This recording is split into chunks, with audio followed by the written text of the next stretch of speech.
Welcome back, shapeshifters. Today's episode is all about Afro-Indigenous cosmologies. We are going to talk about African-centered understanding of the universe, how the universe works, and how that then impacts our values and shapes our lives. So first, let's start off with, what do we mean by cosmology? What is a cosmology? A cosmology essentially is your understanding of the world around you. It's your understanding of the universe. Do you believe in heaven? Do you believe in earth? Do you believe that the earth is round? Do you believe that there's outer space? All of those ideas around cosmology directly influence our day-to-day lives, the choices that we make, and the things that we give value to. And so it's important, as we are now in this transformative time on the universe, that we begin to align with and reconnect with those ancient principles that our ancestors taught us so many centuries before.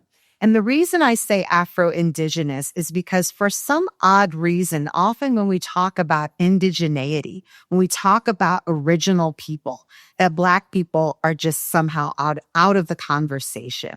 We can imagine Indigenous communities in places like North America or South America, but we don't actually think about the indigenous original people who existed as the first human beings on the planet. And we know that the science is there, and it is undisputed that those first people were people of African descent, that the connection between the Black womb holds the mitochondrial DNA of all life, and that it was her cosmology, which was the first cosmology, that then went on to influence the entire world. And most of the world adopted that as truth until pretty much this 2025-year timeline that we're living in right now, which is connected to imperialism, patriarchy, and hierarchy. So it's easy to start normalizing certain values and beliefs and ideas because we have been part of a generation and many generations who that was the paradigm that we lived in. But I feel very strongly part of the 9-year of 2025, part of the shift and the death and rebirth is that old system is dying.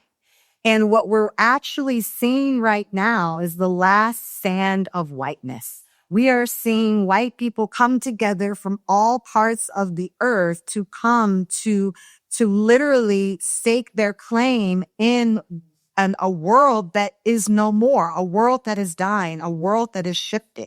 And so they are beating their chest. They want you to believe that they are winning. But the reality is, if you just do the math, there's not even enough of that mindset. I'm not going to say white people, of that type of mindset in the universe. The majority of people don't believe that way. And so we're seeing new ideas, new models, new businesses, new frameworks of people and countries in the so-called global South that are coming along, and they're actually rejecting those ideas of imperialism. They're saying, we don't need your loans anymore. We can create our own sovereign institutions. We don't need your government investment. We believe in the power of our people. We believe in the power of our traditions and the power of our ancestors. And so today I'm going to share with you some of those beliefs that are universal. So when we talk about Afro-Indigenous cosmologies, we're talking about universally held principles around the way the universe works and how that shapes and forms our beliefs and our values and our practices. And these are ways that, although they originated on the continent from people of African descent, then became the norm, as I said, for people all over the world. And so wherever you are on the planet, the reality is that your lineage, your ancestors, even white people, even Europeans, were connected to people who believed in these ideas, believed in this cosmology before they were conquered by conquering tribes that brought in much of what we have normalized as today. And so one of the terms that many of you have heard is this idea of a worldview. And that actually is opposite to an Afro-Indigenous cosmology, because as we know, what you see and what is reality may not be the same thing. All of us can point to a time in our life where we swore we were seeing something with our own two eyes. Maybe it was exactly as we saw, but our interpretation of what it meant, of the significance, couldn't be further of the truth. There are things that we have seen and that we could think are horrible, only to learn that it was exactly what needed to happen in the future. And so that is why Afro-Indigenous communities did not believe to trust just your eyes. So they reject the idea of a world view, and instead they posit this idea of a world sense. And what does it mean to have a world sense? It means literally to awaken your senses. What am I smelling? What am I feeling? What is my third eye? The eye that you can't see, that's wide open. What is that seeing? What am I hearing? What am I tasting? When you think of the senses of your body, our ancestors wanted us to tap into our senses. They wanted us to know that sometimes you cannot trust your eyes. You have to look at the complexity and the dynamism and the multifaceted nature of our own visible beings, as above, so below, the idea of a worldview. And as you step further into this idea of a world sense, because you are in a co-creative relationship with nature rather than having dominion. This is what Abrahamic teachings, man was created, even though how can man be created when you have to be born through a womb of a woman? And that then they had dominion. They were in control over the plant kingdom and the animal kingdom, etc. No, we believe that we are in co-creation with the earth, with the systems and cycles of nature. And so when you develop that world sense and you understand that relationship with nature, you begin to observe the laws of the universe. Laws like, wait, what's going on up top in the cosmos as above is also going on below. You understand laws of nature like energy cannot be created. It can only be transformed. You understand the laws of reciprocity. So that is where these indigenous communities practice this idea of the universal law, that they did not abide by man's law if man's law was in contradiction to universal law. And so, in fact, what that tells us is that the first laws were really placed to us by nature, by creation. You could argue by God. So when it comes to being righteous and it comes to maintaining your iwa, your sense of character, that we hold an allegiance first and foremost to the universe. So we know that we live in a society where genocide was law. Slavery was law. The extraction happening on the continent in Congo and the way the workers are treated, these are laws. But the question we have to ask ourselves are these universal laws? And which laws are we going to be in alignment with? And that leads us, as we begin to get into alignment with these universal laws, we recognize that we are one, that everything is interconnected. We witnessed that during the pandemic, where you could see that what happens on one side of the planet impacts the other side of the planet, that every action that we make connects others because we are whole, we are one. So you don't get to just go up to Mars and leave the rest of the world behind, right? You don't get to just hoard 0.1% of the world's resources and the rest of the 90% just have to suck it up. No, everything is interconnected. So even for those of us who maybe have bought into this death, doom, and gloom distraction rhetoric, what I tell you is it's not going to happen. At the end of the story, there won't be a bunch of billionaire white men taking off to Mars and leaving the rest of us here with a horrible planet. They can't survive without us. Their whole entire society is built upon us.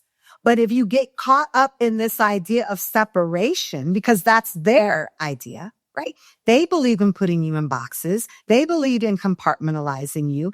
They believe that you can't have anything in common with someone on the other. So I can't agree with someone if they're a Republican, even though if we may share the same values around homeschooling. Oh, no, if they're Republican, you can't believe them, right? So you see what that separation does. It moves us away from humanity. It lessens our empathy. And at the end of the day, it only hurts us because we are all going to be impacted. So we talk about the future. And as I always say, you're making the future in the present moment. They can't make the future without you. So I don't care how many headlines tell you that the future is going to be dystopian, tell you that there's going to be Armageddon, tell you that it's going to be Gotham. That will only happen if you believe it because you are a part of the whole. And part of that whole means that you are part of the co-creation of the future in the present moment. So stepping into that place of wholeness is going to give you an aspect to liberate yourselves from the idea of separation. And also, what does that idea of separation remind us? They want to separate because there's this idea of scarcity, right? Everything is built on the fact that there's not enough. There's not enough for everyone to eat. There's not enough for everybody to have housing. There's not enough for everyone to have high quality food and high quality education. It's just not enough. And I have to hoard. One person has to be a trillionaire. As Mike Carter reminds us, we don't need any more billionaires. What good does it do? What good does it do when you will not be able to spend your money in the next 7 generations?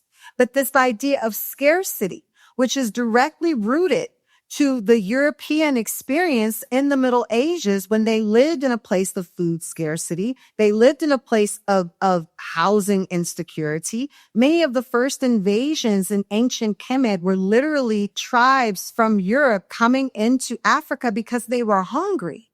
They didn't have enough food. And you pair that with a culture who had been living for thousands and thousands of years with gold and natural resources and food and harvest and abundance. And you see how that scarcity mindset over generations and generations begins to impact your entire, not world sense, but your worldview. Many of us who have come from communities that we did not have a lot. You grew up in a scarce childhood, scarce environment. Do you believe that that is the reality? Do you believe that we live in a universe where there's not enoughness? Because all you're going to do is perpetuate not enoughness. But the reality is, not the mindset, the actual reality. If we look at the data, if we look at the science, if we pull up the receipts, there is more than enough food to feed every single human being. There is more than enough space to make sure that every single person has a quality place to live, has access to healthy water, has access to quality education. There are millions of pounds of food that are literally thrown away every day because of some weird bureaucratic law that says that you can't help. So it's not because we don't have abundance. If you'd ever grown a garden and you've had an opportunity to harvest, 9 times out of 10, you're harvesting more than you can ever eat. We do not live in a scarce universe. We live in an abundant universe. And so it's important that we maintain that mindset and we act within that. And we don't allow dominant noise to override the universal law that you have everything that you need. You have more than enough. Because when you believe that you have more than enough, then you recognize the grand spectrum of experience, the spectrum of options, the spectrum of utilizing your creativity. Scarcity focuses us in on the binary. But when we're able to dream new possibilities, we can move into the spectrum. When you think about the electromagnetic spectrum of light, that there's so many different gradations and you almost can't see one from the other. If you ever looked at a rainbow, you get a chance to witness the spectrum of opportunities. And that is what the universe is showing you. in the sky. So don't get caught up in the binary and realize that we can choose through our creative currency, new ideas, new experiences, and new levels of awareness. And that is going to move us into a place of new possibility. But you can't have that awareness if you're rigid. And this is another thing that we're taught. No, everything has to go. And I'm talking like this on purpose. Everything has to go in a straight line. And if it doesn't, then I need to measure it. I need the data. And that's why they're so data obsessed. That's why data is worth more than the price of gold. You're working with the open pineal gland. You're tapped into the power of your ancestors. You're utilizing the forces of nature. You know what's possible. You're not limited to a worldview. So when they tell you, when they're pulling up the receipts and telling you in black and white, well, when they did the math, they don't know that 1 + 1 doesn't equal 2. 1 + 1 = 3. When one or more people come together, they don't just create themselves, they create something new. So that is why we have to be able to tap into a flexible mentality, a flexible mindset of being able to be flexible and learning new language and learning new cosmologies and learning new ideas. And I always say the future belongs to the adaptable, flexible, creative ones, because it doesn't matter what life throws at them. They're going to be the shapeshifters. They're going to be the ones who are going to find their momentum in any situation that you've given them. So flexibility rather than rigidity becomes your superpower. And that's what's so powerful. The more that we tap into the thousands of years of wisdoms of the ancients, we understand that we're playing a different video game. We don't have to try to create or break or rebuild a system. We are able to dwell and thrive and magnetize and be blessed within our own. And that is what that invites us to do. Another idea of the ancients is this idea of defending yourself. You know, Western Abrahamic tradition teach us to turn the other cheek, something that we pray for. And Ifa, we pray for protection. We pray to defeat our enemies. We are not naive. You cannot be a product of 500 years of patriarchy and hierarchy and somehow think you don't have enemies. What? Capitalism is built on excavating and killing and destroying and hoarding and extracting from people of color, from women, from people who don't have as much access, even poor white folks. That's what capitalism is built on. So if somebody is coming and trying to take from you, if they are killing your family, if they are poisoning your water, if they are not giving you access to food, not giving you access to being a human, because that human right was given to you by the universe, they are your enemy. There is no amount of voting that's going to turn them on your side. There is no law that is going to be passed that's going to mysteriously make sure that everybody gets along and loves you. That's why ancient people had tribes. The tribe maintained the same values. The tribe maintained a culture. A culture is the encapsulation of the practices of your cosmology. So, I don't rock with people who don't respect women. That's not part of our culture. Right? I don't rock with people who destroy the earth. That's not part of my culture. That's not part of my cosmology. So understanding that I don't turn the other cheek. If you come against me, we're going toe to toe. And that battle might not always be in the physical realm. It might be in the spiritual realm. But the point is, I'm protecting myself. In the one of my past episodes, I talk about some of the different spiritual ways that you can protect yourself, protecting your peace, protecting your time, protecting your physical body, protecting yourself from electronics. Like protection goes all the way down the line. But the point is you have to be in a state of that. And that doesn't take you into a victim state. That doesn't take you into a place of thinking that you're not enough. It empowers you. Even as I wear this beautiful robe that I got made in Nigeria, this is part of my defense. For those of you who can see me or watching on YouTube, my defense is my adornment. My adornment in the ancient textiles and the jewelry and the sacred metals and my natural hair, right? These are parts of my defense, but they're also parts of my adornment. So we get to reframe and imagine our defense in ways that are restorative to us. But your ancestors, all people on the planet, defended themselves. Okay. So this whole idea that I want to be nice and everybody's got to come to the party. No, they don't. No, everybody doesn't need to come to the party. Everybody's not part of your town. Everybody's not allowed in your home. And you don't bring people who are out of order into your home and then act funny style when they show themselves. And so defending yourself also is an inside out game. Defending yourself and stepping in and having the self-awareness puts you in a place of human beingness versus human doingness. And so this society has cast a spell upon the people to make them believe that everything they want to achieve begins with an outward action, not recognizing that everything begins inside, that everything begins in the spiritual realm, that the intelligence of the seed is within the seed. Before you see the seed bear fruit, all the magic is inside.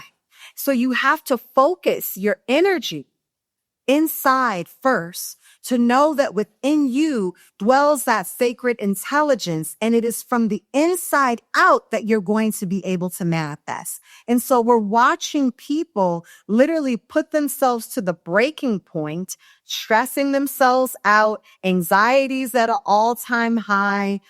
People are, on more medication to deal with their mental health than ever before, thinking that there's this external thing that they're going to take that's going to make them whole. And unfortunately, that's just not the case. I'm not saying that folks who are on medically prescribed medication, I'm not a doctor, I can't say what's good for you, but I'm saying there is no solution outside of yourself. And so doing the work within yourself, and I don't mean just in terms of your own personal goals, I mean even doing the work in yourself, even as it relates to global issues. If you're looking at the planet and feeling like you don't like global climate change and you want to restore the planet, go look at your personal environmental footprint. If you're having issues with, global capitalism, you might need to revisit how many streaming services you're paying for. Hello. If you're upset about, the way that workers are being treated, you might need to revisit your Amazon Prime subscription. You're worrying about the sex offender on the news, but have you tapped into the sex offender in your family? You're worried about other people's healing in their communities, but yours is a hot mess and you don't even talk to your family. So go within, y'all. Go within. It's an inside job. And it's not until your own household is in order that I was taught you even have the ability to speak on somebody else's life. You don't get to speak on somebody else's world until yours is in order. Also, indigenous communities believe in ancestor veneration. I'm going to do an entire episode just on ancestors and ancestor veneration. But the point is this whole idea, and no disrespect, but I'm just going back on receipts. When we talk about Afro-Indigenous cosmologies, we believe that you come through the blood and bone of those who came before you. Period, point blank. And science is beginning to catch up with what the indigenous knew all the time. That even 3 generations before you, the grandmother in your life held the eggs for her future grandchild. You come from the people who came before you, all the way back to the beginning of your lineage. And that's why lineage is so important. So this whole idea is like, I was a butterfly at one lifetime and then I was a dog. I mean, hey, that's not ours. You understand? That's how some people believe. This, when we go back to what you believe, that's not what indigenous communities believed. They actually believed that they came from the blood ancestors that they were related to. So that's your mama's daddy, mama's daddy, mama's daddy, mama's daddy, all the way up. And that is why they all pay homage. Not only are they from those ancestors, but they believe that they are still in communication and that they are in co-creation with those ancestors because they believe that we are in a multidimensional universe. So just because someone is not alive in the physical realm does not mean that you are not able to contact, to reach out, and to receive support from them. That is why funerals and death rituals and life rituals were so important, because they wanted to ensure that those ancestors moved into the ancestor realm. And for those of you who did not know your grandparents, or maybe were adopted, or maybe whatever family trauma you just don't know that those ancestors go back to the original people. So it doesn't just mean your immediate ancestors. You can keep going back. You can call on them. And that also speaks to the universal law of energy is not destroyed. It can only be transformed. That is in complete contrast to the new level of veneration and worship that this society gives, where we basically worship celebrities and wealthy people. It doesn't matter how many people you had to kill, how many acres of land you destroyed, how much water you poisoned, how many people you did wrong. As long as you have money, then therefore you are success, right? And what that does is that goes back to that everything is outside of yourself. That also speaks to this idea of extraction versus offering versus appeasing. When we go outside in nature, even if we're going to pick a plant, we ask for permission for that from that plant. We don't go into nature and think that nature does not have its own spirit. This is what the ancients believed. Whereas you look at modern day society, which is built to this day, and I talked about this on a different episode, how even though we're supposedly living in this technologically advanced world, every piece of technology still has to go into the womb of the earth. So where's the breakthrough? They haven't found that the breakthrough. The genius still lies within the womb of nature. That is where the genius lies, within. Where do they get those minerals? Underneath the soil. It's a constant excavation. It's a constant extraction. You look at oil, this idea of mining. We're mining the resources of Mother Earth. We are mining the resources of the wombs of those of us born with wombs. That everything that this society is based on what it can take out. But the ancients believed that they had to put in. That we're already taking from the universe. She allows you to walk on her belly. She feeds you from her sacred waters. She feeds you from the beautiful plants and vegetables and fruits and flowers. She feeds you from the wildlife. She gives you the sun. She gives you the air. She gives you everything. And so we don't need to take anything else without permission. We need to give. We need to appease. We need to put an offering down. And so that is why many believe that a lot of the chaos that we are experiencing in the universe right now is because Mother Nature is unhappy. You cannot live for 2,000 years of excavation and mining her people, her resources, her nutrients, and never appease her and think that somehow you're not going to have natural disasters. Think that somehow you're not going to have constant war. Think of somehow you're not going to have separation, othering. Everything that we're witnessing in the universe right now, in terms of the tragedies that we're seeing, is in direct relationship to how we have treated Mother Nature. And until she is centered, restored, appeased, we will have no peace on the universe. And so we need to get right with her. Because like I said, when they put your heart on that scale, you don't get to blame white people for why you did not maintain your own character. You don't get to blame patriarchy for why you decided that you didn't care about how you treated the planet, how you didn't care about your shopping and your spending. You didn't care about how workers were treated. You don't get to tap out. You're here. So you have to be responsible and accountable in your own way. There's some forces that we don't have control over. However, that might mean that we might need to take a little bit longer before something comes to our door because we can't get it overnight. It means we might have to get in the car and actually go to a physical store because we don't want to keep supporting the same companies that we claim to be against. It might mean that we've got to work with somebody that gets on our nerves because we really believe in collectivism and cooperativism and mutual aid. It might mean that I'm going to have a little bit less so everybody else can eat. This is the way, these are the ideas of what it means to step into this place of offering in order to bring the universe back into balance, bring it back into alignment. And so that shapeshifters are some of the core principles of Afro-Indigenous cosmologies, of the ways that people who came before you, who were able to create a pyramid, although no one has been able to build one since, who were able to create the first calendars. And we know that it takes 1,000 years to create a calendar. We know that these are the civilizations who birthed African civilizations specifically that birthed more queens than all other civilizations combined, who never had to have welfare because they never had a time where the community went without. They understood, didn't mean everybody got along and they didn't have wars, but this whole level of a 1% of people controlling over 90% of the resources, we certainly did not have that.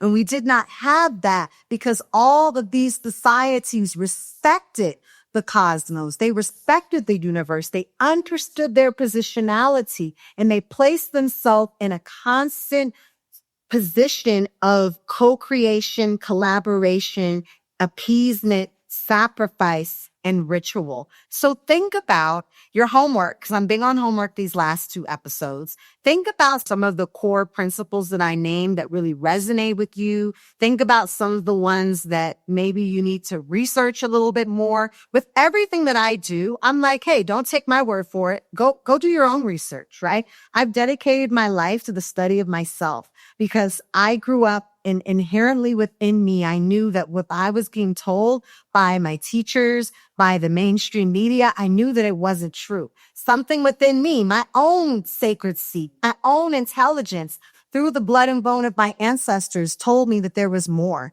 And so I dedicated my life to studying and to learning the ways of my people. And the more that I learned the ways of my people, I realized that those were the ways of all ancient people. And then I realized that the more that I tapped into those ways, the more that I was able to hack the mainstream society's algorithm of death, doom, gloom, and destruction. And so all of those ways have given me a superpower. So when people come to me with their ideas of scarcity, when they come to me with their ideas of separation, when they come to me with their ideas of we need to be more doing more stuff than being, I can reject that.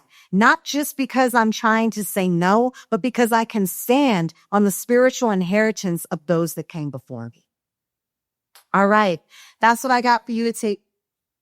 All right. That's what I got for you today, shapeshifters. Until next time, keep shifting.